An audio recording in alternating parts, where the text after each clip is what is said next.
ராஜ்கமல் ஃபிலிம்ஸ்க்கு பொறுத்த வரைக்கும் தக்லைஃப் படம் ஒரு பெரிய கடனை கொடுத்துட்டு போயிடுச்சு. 150 கோடி ரூபாய்க்கு மேலே கடன் இருக்கு. அந்த கடனை அடைக்கணும், அதுக்கு இமீடியட்டாக ஒரு படம் பண்ணுவோம். அப்போ ஒரு பெரிய பட்ஜெட் கமல் அண்ட் ரஜினி சேர்ந்து பண்ணுறப்ப அந்த படம் பெரிய பிஸ்னஸ் ஆகும்.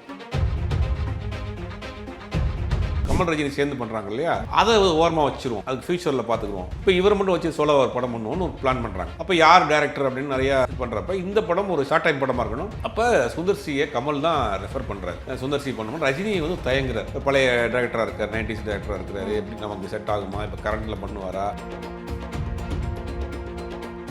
ரஜினி சைட்லேருந்து கொஞ்சம் டவுட்டாகவே இருந்திருக்காங்க. ஏன்னா இப்போ நம்ம கார்த்திக் சுப்ராஜ் லோகேஷன் படம் பண்ணிட்டு இருக்கப்ப 30 வருஷத்துக்குள்ள சுந்தர்சி வச்சு பண்ணுறப்ப அந்த ஒரு சந்தேகமாகவே இருந்திருக்கு. சுந்தர்சிக்கு ரொம்ப வெல்விஷராக இருக்கக்கூடிய சில தயாரிப்பாளர்கள் தான் அட்வைஸ் கொடுத்துருக்காங்க. சார் நீங்கள் வந்து இதே மாதிரி போனீங்கன்னா படம் ஃபுல்லாக போக முடியாது, எல்லாத்துலேயும் டவுட் வரும், அது நீங்கள் ட்ராவல் பண்ணுறது ரொம்ப கஷ்டமாக இருக்குது அப்படின்னோடனே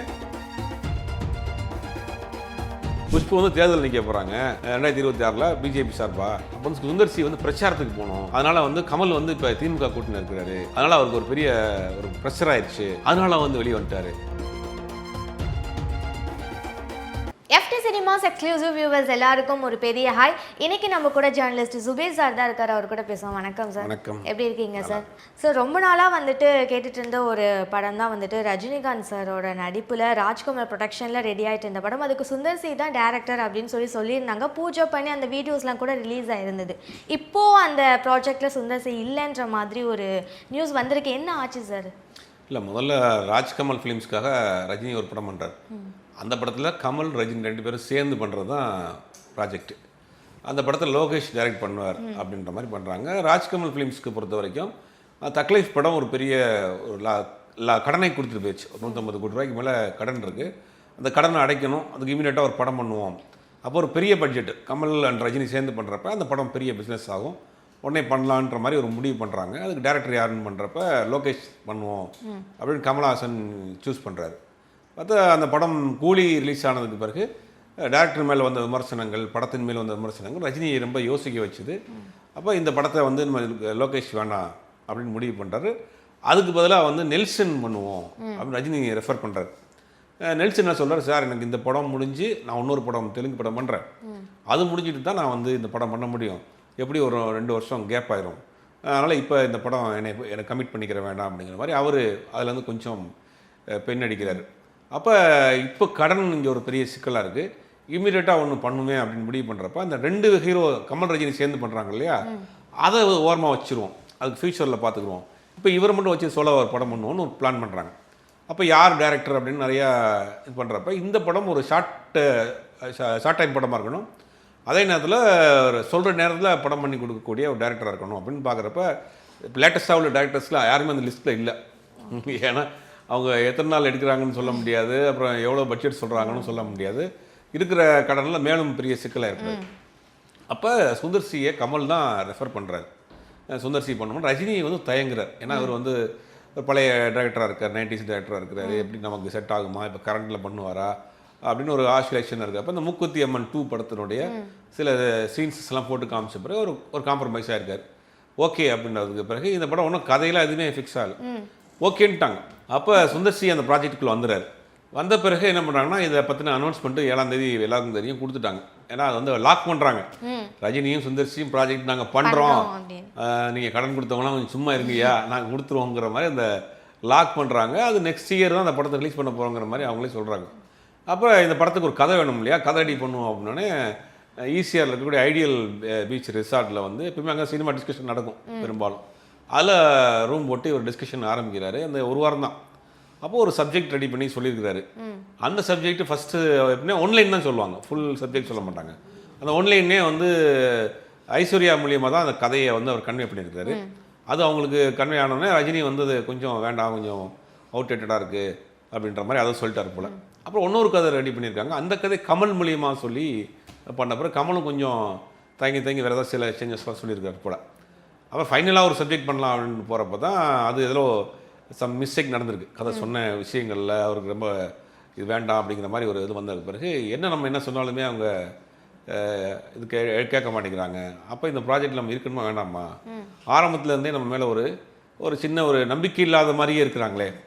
அவர் கமல் ஒரு சைடில் அவர் ஓரளவுக்கு நம்பிக்கையாக இருந்திருக்கார் போல், எப்படியாவது கொஞ்சம் பண்ணிடுவோம் அப்படின்னு. ரஜினி சைட்லேருந்து கொஞ்சம் கொஞ்சம் டவுட்டாகவே இருந்திருக்காங்க. ஏன்னா இப்போ நம்ம கார்த்திக் சுப்புராஜ் லோகேஷன் படம் பண்ணிகிட்டு இருக்கப்ப ஒரு 30 வருஷத்துக்குள்ளே சுந்தர்சி வச்சு பண்ணுறப்ப அந்த ஒரு சந்தேகமாகவே இருந்திருக்கு.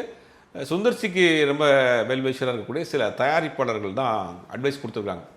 சார் நீங்கள் வந்து இதே மாதிரி போனீங்கன்னா படம் ஃபுல்லாக போக முடியாது, எல்லாத்துலேயுமே டவுட் வந்துகிட்டே இருக்கும் உங்கள் மேலே. இங்கே ஒரு சீன் சொன்னாலும் டவுட் வரும், எல்லாத்துலேயும் டவுட் வரும், அது நீங்கள் ட்ராவல் பண்ணுறது ரொம்ப கஷ்டமாக இருக்குது அப்படின்னோடனே கடந்த ஒரு 2-3 நாளாக வந்து சுந்தர்சி பயங்கர அப்செட்டில் இருந்திருக்கிறார். இது எப்படி கன்வே பண்ணுறது அப்படின்னு பார்க்குறோம். அவர் என்ன பண்ணியிருக்கலாம் அப்படின்னா, இவரை கொண்டு வந்த கமல்கிட்டே போய் சொல்லியிருக்கலாம், சார் இந்த ப்ராஜெக்ட்லாம் இல்லைன்னு. இல்லை இவரே வந்து ரஜினிகிட்டே சொல்லிருக்கலாம், சார் நான் இன்னும் கொஞ்ச நாள் எடுத்துக்கிறேன் சார் கதைக்கு இது வேறு. ஆனால் என்ன பண்ணுறாருன்னா, ஒரு பஸ் ஸ்டவுட்டில் என்ன பண்ணுறாரு, ஒரு அறிக்கையை கொடுத்துறாரு. அவரே ஒரு தவிர்க்க முடியாத காலம் விளக்கமாக கொடுத்துட்டு டப்புன்னு அவர் வந்து அந்த ப்ராஜெக்ட்லேருந்து நான் வெளியில் ஏறுறேன் அப்படின்றாரு. அது கமலுக்கும் சரி ரஜினிக்கும் சரி பயங்கர ஷாக். ஏன்னா 2 பெரிய லெஜண்ட்டு அவங்க ஒரு படத்துக்குள்ளே கூட்டு வர்றாங்க. அதை வந்து சுமூகமாக போய் சொல்லிட்டு போயிருக்கலாம், நான் வந்து இதில் இல்லைன்னு சொல்லிட்டு போயிருக்கலாம். இப்போ அங்கே ஒரு கோபத்தினுடைய வெளிப்பாடாக தான் அதை பார்க்க வேண்டியதாக இருக்குது. இதே மாதிரி ஒரு சம்பவம் கிட்டத்தட்ட ஒரு 30 வருஷத்துக்கு முன்னாடி ரஜினிகாந்த் நடந்துச்சு. இதே மாதிரியான இது சேம். அப்போ பாலச்சந்தர் கவிதாலயா ஃபிலிம்ஸ்க்கு ஒரு படம் பண்ணுறாரு. கவிதாலயா ஃபிலிம்ஸில் அப்போ அது மாதிரி படம் பண்ணி ஒரு சிக்கலில் இருக்கிறார், ஒரு சின்ன ஒரு சிரமத்தில் இருக்கார். ரஜினிகாந்த் அதுக்காக ஒரு படம் பண்ணுறேன்னு முடிவு பண்ணுறாரு. அப்போ பாலச்சந்தர் சொல்கிறாரு, என்னுடைய அசிஸ்டன்ட் ஒருத்தர் இருக்கிறாரு, அவரை நான் அனுப்பிச்சி விட்றேன், அவர்கிட்ட காசு சொல்லுவாருன்னு. அவர் ஏதோ ஒன்லைன் சொல்லியிருக்கிறாரு. அந்த கதையை வச்சு அந்த படத்துக்கு பூஜையெல்லாம் போட்டு, பேர் வைக்கல, பூஜை போட்டு விளம்பரம்லாம் கொடுத்தாங்க, பேப்பரில் விளம்பரம்லாம் வந்துச்சு. கவிதாலயா ஃபிலிம்ஸு ரஜினிகாந்த் நடிக்கிறாரு, அந்த டேரக்டர்னு பூஜையெல்லாம் போட்டாங்க. அதுக்கு பிறகு கதையில் வந்து இதே மாதிரியான சில சேஞ்சஸ் வந்து ஒரு கட்டத்துக்கு மேலே அந்த டேரக்டர் என்ன பண்ணாருன்னா, இந்த ப்ராஜெக்டில் இல்லை அப்படின்ட்டு இவருக்கும் குருநாதர், அந்த டேரக்டருக்கும் அவர் தான் பாலச்சந்தர் தான் குருநாதர், ரஜினிகாந்த் குருநாதர். நேராக போய் சார் இந்த ப்ராஜெக்ட்லாம் இல்லை, எனக்கு அவரோட சேர்ந்து பண்ண முடியல, எனக்கு என்னுடைய ஸ்டைல் வேறு, நான் ஒரு மாதிரி கிளாசிக்காக படம் பண்ணிகிட்டு இருக்கேன்னு சொல்லிட்டு அந்த ப்ராஜெக்ட் வந்து வெளியே வந்துட்டார். பூஜையெல்லாம் போட்டு விளம்பரம் வந்த பிறகு அப்புறம் பாலச்சந்தர் என்ன பண்ணுறாரு, இன்னொரு ரெஸ்டன்ட் இருக்கார் என் கூட, அவர் அனுப்பிச்சி விட்றேன், அவர் உங்களுக்கு கம்ஃபர்டபுளாக இருப்பார்னு அவர் அனுப்பிச்சி விட்டது பிறகு அவர் சொன்ன ஒரு லைன் பிடிச்சி போய் அப்படி ஆரம்பிக்கப்பட்ட படம் தான் அண்ணாமலை. முதலில் போன டைரக்டர் வந்து வசந்த், 2வது போன டைரக்டர் வந்து சுரேஷ் கிருஷ்ணா. அந்த படம் தான் இது. இதே மாதிரி ஹெல்ப் பண்ணுறதுக்காக பண்ணப்பட்ட படம். அதே மாதிரி தான் இப்போயும் நடந்திருக்கு. கிட்டத்தட்ட ஒரு 30 வருஷம் கழித்து நடந்திருக்கு. ரஜினியை பொறுத்த வரைக்கும் ஒரு ஹிட்டு தேவைப்படுது. கூலி வந்து ரஜினி ரசிகர்களுக்கு ஒரு திருப்திகரமான படமாக இருந்தாலும் காமன் ஆடியன்ஸு என்ன இப்போ லொகேஷன் இப்படி பண்ணியிருக்கிறாரு, ரஜினிக்கு ஒன்றும் கொஞ்சம் இம்பார்ட்டன்ட் கொடுத்துருக்கலாம்ங்கிற மாதிரி விமர்சனம் இருக்குது. அப்போ ஒரு பெரிய ஒரு மாஸ் ஹிட் படம் ஒன்று கொடுக்கணும்னு நினைக்கிறாரு. அதுக்காக சில விஷயங்களே மெனக்கட்டுறாரு. அதில் இந்த கன்வே பண்ணதில் ஏதோ சம் மிஸ்டேக் நடந்து அது ஒரு மாதிரி சின்ன ஒரு மனசாபத்தை எடுத்துருக்கு. ஆனால் இப்போ இன்னொரு தகவல் என்னன்னா, அவரை காம்ப்ரமைஸ் பண்ணுறாங்க அப்படி இப்படின்னு கூட வந்தாலும் கூட அது இருக்கிறதுக்கு வாய்ப்பே இல்லை. ஏன்னா நீங்கள் சுமூகமாக அதை வந்து வெளியில் இருந்தால் கூட இவ்வளோ வந்திருக்காது. இப்போ அவங்கள வந்து இன்சல்ட் பண்ணுற மாதிரி தானே. அதனால் இனிமேல் சேர்ந்து பண்ணுறதுக்காக வாய்ப்பு இல்லை.